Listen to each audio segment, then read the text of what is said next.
What's going on, everybody? Welcome back to Talk English. I'm Anna. And I'm Jake. Guys, we are absolutely pumped for this video today.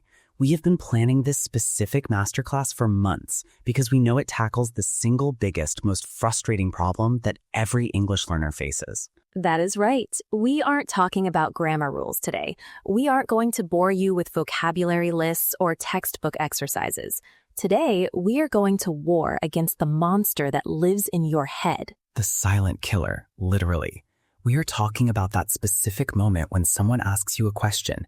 You know the answer. You know the English words. They are sitting right there in your brain, but you just freeze. You know that feeling, right?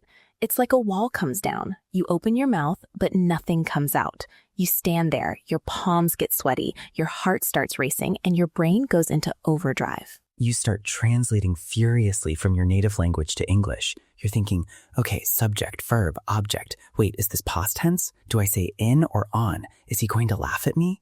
And by the time you have constructed the perfect sentence in your head, what happens? The moment is gone. The other person has walked away or the conversation has moved on to a completely different topic. It is frustrating, it is embarrassing, and honestly, it stops so many incredibly smart people from showing the world who they really are. Exactly. So the title of this masterclass is Stop Thinking, Start Talking. Today, Emma and I are going to hand you the complete blueprint to destroy that translation filter in your brain once and for all. We are going to teach you how to bypass the logic center of your brain, the part that overanalyzes everything, and connect your thoughts directly to your mouth. We call this building the direct link. I love that concept, the direct link. Because right now, let's be honest, most of you have a middleman in your head. You have a process that looks like this: idea, native language, translation, grammar check, speaking. That is way too slow for real life. Real life happens in milliseconds. Imagine if you had to do that while driving a car. Imagine seeing a red light and thinking, okay, I see the color red. Red implies danger or stopping. Therefore, I should lift my right foot and depress the brake pedal. Bam! You would crash before you finish the thought. Driving needs to be automatic. Speaking English needs to be automatic. So Anna, before we get into the heavy techniques, let's talk about why this happens. Why do we overthink so much? It usually comes down to two big psychological blocks: perfectionism and identity. Break that down for us. Perfectionism, I get. We don't want to look stupid. Exactly. In school, we are trained that making a mistake is bad. You take a test, you make a mistake, you get a red X. So your brain treats a casual coffee shop conversation like a final exam. You think, if I use the wrong preposition, I fail. If I use the wrong tense, I am a failure. But real life isn't a test. No. Communication is about connection, not correction. If you go to a cafe and say, I want coffee now, instead of the grammatically perfect, I would like a cup of coffee, please. Do you get the coffee? Yeah, absolutely. The barista understands you and gives you the drink. Then you won. You succeeded. The goal of language is to transfer an idea from your head to someone else's head. If you did that, you spoke English successfully. Step 1 of this journey is giving yourself permission to speak bad English. Whoa, did a professional English coach just say that? Permission to speak bad English? I did, and I'll say it again. Bad English spoken out loud is infinitely better than perfect English that stays stuck in your head. You can't improve silence. You can improve bad English. That is powerful. You can't improve silence. Okay, so we need to drop the ego. We need to stop trying to be perfect. How do we actually start building this direct link? What is the first practical step? The first step is to start small. You can't stop translating complex political philosophy if you are still translating basic words like chair or table. We need to start with the labeling technique. Okay, walk us through it. Jake, look around this studio right now. Tell me what you see. But here's the rule. You cannot let your brain say the word in your native language first. You have to look at the object and instantly shoot the English word out of your mouth. Okay, pressure's on. Let me look around. Camera, microphone, mug, light, shoes, floor, ceiling. Good. Now be honest. Did you look at the camera, think of the word in your language, translate it, and then say camera? No, I just looked at it and the word camera popped out. The image and the word were linked. That is the goal. That is the direct link. For everyone watching, here is your first assignment. You need to turn your environment into an English zone. When you wake up in the morning, do not look at your toothbrush and think of the word in your mother tongue. Look at it and mentally scream, toothbrush. Look at the door and say, door. It sounds crazy, but it's like sticking digital Post-it notes on everything in your reality. Yes, and once you master nouns, you move to level 2, verbs and narrating. How does that work? You narrate your life in real time, but, and this is critical, you must speak like a caveman. A caveman? Yes, keep it extremely simple. Subject plus verb. Watch me. I'm going to pick up this coffee mug. In my head, I'm not constructing a poem. I'm thinking, I hold mug. I lift mug. I drink coffee. It is hot. I put it down. Wow, I hold mug. I drink. That takes zero brain power. Exactly. Translation happens because your thoughts are too complicated for your current English level. Everyone wants to sound like Shakespeare immediately. They want to say, I am currently elevating this ceramic vessel to consume a beverage. No, just say, I drink coffee. So simplify the thought. Be a caveman before you can be a poet. Precisely. If you dumb down the thought, the English flows out naturally without the translation filter blocking it. But Jake, nouns and verbs are the easy part.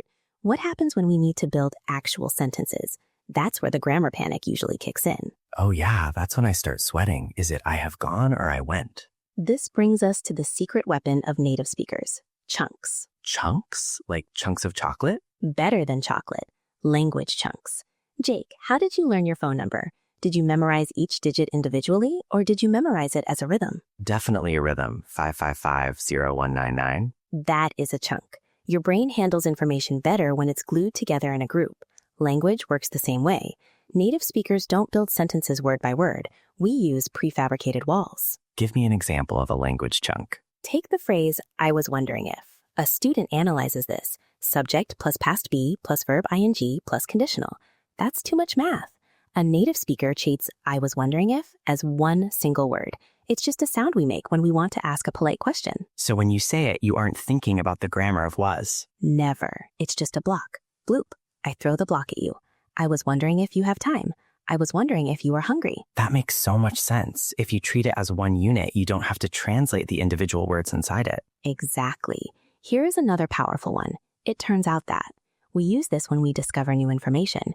Instead of saying, the result of the situation was that, just say, it turns out that. It turns out that he was lying. It turns out that the store is closed. It flows so much better. Right. So stop collecting individual words. Start collecting phrases. Start collecting chunks. When you watch Netflix, don't just listen for words. Listen for the melodies and the blocks. Okay, so we're thinking in chunks, but let's be real for a second, Anna. Even with chunks, even with labeling, sometimes the brain just shuts down.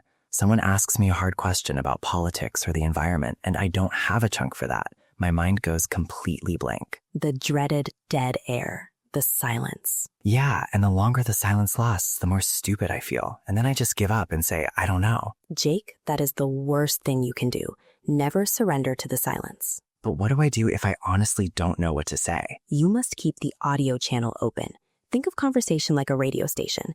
If a radio station goes silent for 10 seconds, you think it's broken. You change the channel. So dead air is bad for business. Exactly. So when I don't know what to say, I keep the motor running using fillers and stall tactics. And I'm not talking about just saying and I'm talking about phrases that make you sound smart while you are thinking. Smart stalling. I like it. Give us the toolkit. Strategy number 1 is thinking out loud. Instead of thinking silently, tell the person you are thinking. Use phrases like, that's a really interesting question. Or, let me think about that for a second. Or, how should I put this? I see. So if you ask me, what do you think about the economy? And I have no idea. I shouldn't just stand there? No, start talking immediately. Okay, wow, the economy. That is a really deep question, Anna. You know, it's actually quite complicated. Let me think about the best way to explain this. Boom. You just bought yourself 8 seconds of time. And I sounded confident. I sounded like I was organizing my brilliance, not searching for basic words. Exactly. You trick the other person into waiting for you.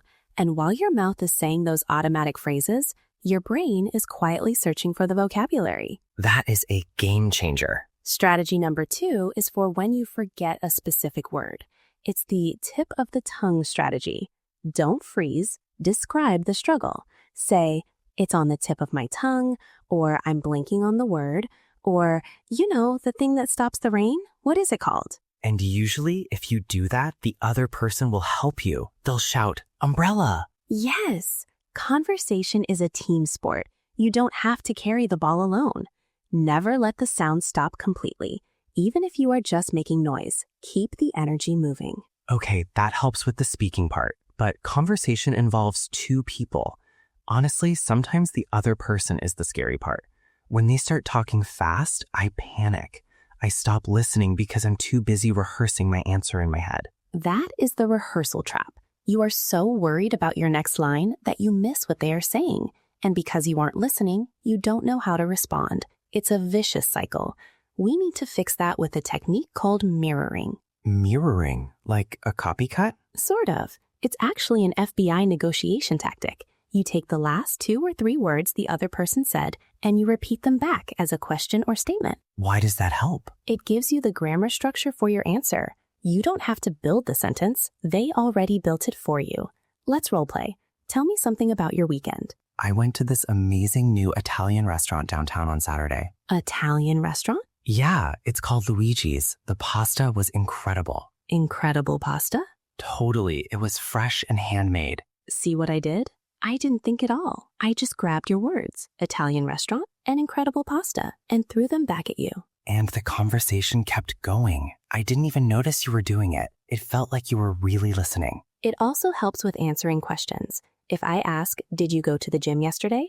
Don't translate, yes, I went. Just echo the verb. Say, I did, or I didn't. If you ask, can you help me? Don't think. Echo can. I can, or I can't. If you ask, is it going to rain? Echo is. It is, or it isn't. My mind is blown. Simplicity is fluency.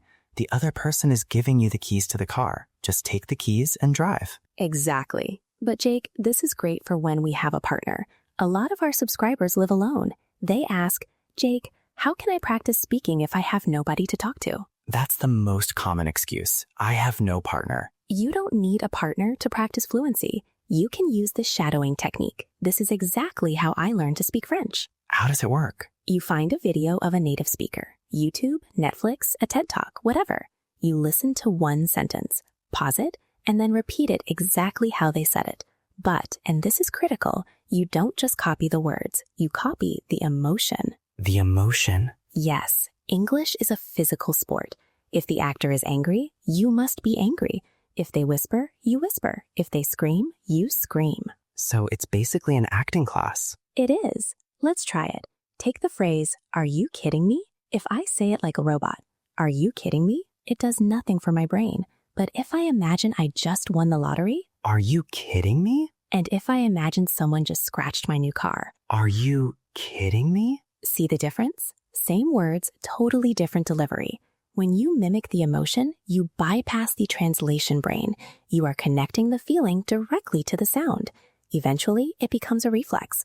When you are surprised in real life, your mouth will just say, are you kidding me? Automatically. That's amazing. You can do that alone in your room for 10 minutes a day. Just you and Netflix. Absolutely. Now, let's move on to storytelling. Because even if you have chunks and fillers, if your stories are a mess, people zone out.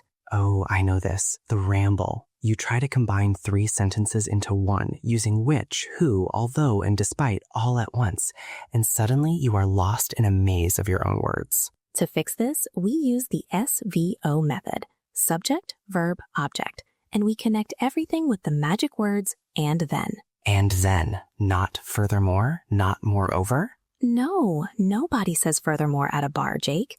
Keep your sentences short. Think of your story like a train. Each sentence is one car. Train car 1, I went to the store. Train car 2, I bought milk. Train car 3, I saw my boss. It sounds so simple, almost like a kid talking. It sounds clear. It sounds American. When you feel yourself panicking, cut the sentence, put a period, start a new one. Don't say, my friend who lives in New York, which is a big city. Say, my friend lives in New York. It is a big city. It gives your brain a break after every sentence. You get a microsecond to breathe and think of the next train car. Exactly. Now, Jake, we are getting deep. We need to talk about identity. Why do you think you are shy in English, but funny and confident in your native language? Because I feel like I lose my personality when I speak English. I feel like a child again. My vocabulary is smaller, so my personality feels smaller. Right. So to speak English fluently, you need to trick your brain. You need to create an alter ego. You need an English version of yourself. Like an acting role? Yes, different languages have different vibes. American English is loud, direct, and takes up space. If you are naturally quiet and polite in your culture, you need to act like an American to speak like one. So English Jake is louder than normal Jake? Yes, I want you to try the identity shift. Speak 20% louder than you think is necessary. Lower your voice pitch from your throat to your chest. And use your hands. Okay, let me try. Sits up straighter. Deeper voice. Hey guys, welcome to the show. How is it going? Exactly. When you are acting, your brain forgets to be scared of grammar. You are focused on the performance, not the rules. Fake it until you make it. That is a huge psychological hack. It takes the pressure off me and puts it on the character. But Jake, even with an alter ego, we are going to make mistakes. We are humans, not robots. True. And for most students, the mistake is the moment of death. They realize they used the wrong verb, they turn red, and they stop talking to apologize. Yesterday, I go, "Oh, sorry, I went. Sorry, my English is bad." I hate that. Never apologize for your English. Jake, imagine you are driving a car. If you hit a small bump in the road, do you get out of the car, kneel on the road, and apologize to the asphalt? No, you just keep driving. Exactly. In conversation, a grammar mistake is just a bump. If you keep driving, nobody notices. If you stop, everyone notices. So no apologies, but how do we fix it if it's a big mistake? Use a repair strategy. Use phrases like, I mean, or rather, or actually, to pivot back to the right path. I am going to visit my cousin in Paris. London. Smooth. No sorry, no sad face. You just clarified and moved on. Confidence is the engine. Grammar is just the paint job. You can drive a car with bad paint. You can't drive a car with no engine. That is the quote of the day. Grammar is just the paint job. We have covered so much ground today, from labeling to chunks, from shadowing to alter egos. But Jake, watching a video doesn't make you fluent. No. Watching a video about push-ups doesn't give you muscles. You have to do the push-ups. So we aren't letting you leave without a plan. We've designed the 30-day Stop Thinking Challenge. Here is your roadmap for the next month. Days 1 to 10, the labeling phase. Your goal is to label 50 objects and 50 actions every single day. Door, window, open, close, drink, sit. Build the direct link. Days 11 to 20, the shadowing phase. Spend 10 minutes a day with a YouTube video. Copy the emotion and the speed. Don't worry about meaning, just feel the music of the language. Days 21 to 30, the narration phase. Talk to yourself. Use the SVO method. Tell stories to your mirror. Record voice notes on your phone and listen to them. Become the narrator of your own life. And throughout all 30 days, practice the no translation rule.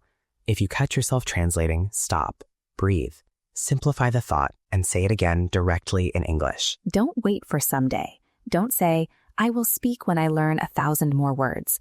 Don't say, I will speak when my accent is perfect. Start today. Start right now. Close this video, put your phone down, look at the first thing you see, and say it in English. Stop thinking. Start talking. Thank you so much for watching this masterclass. If this video helped you, please hit that like button. It really helps the channel. And subscribe so you don't miss our next adventure. We have so much more to teach you. I'm Jake. I'm Anna. And keep talking.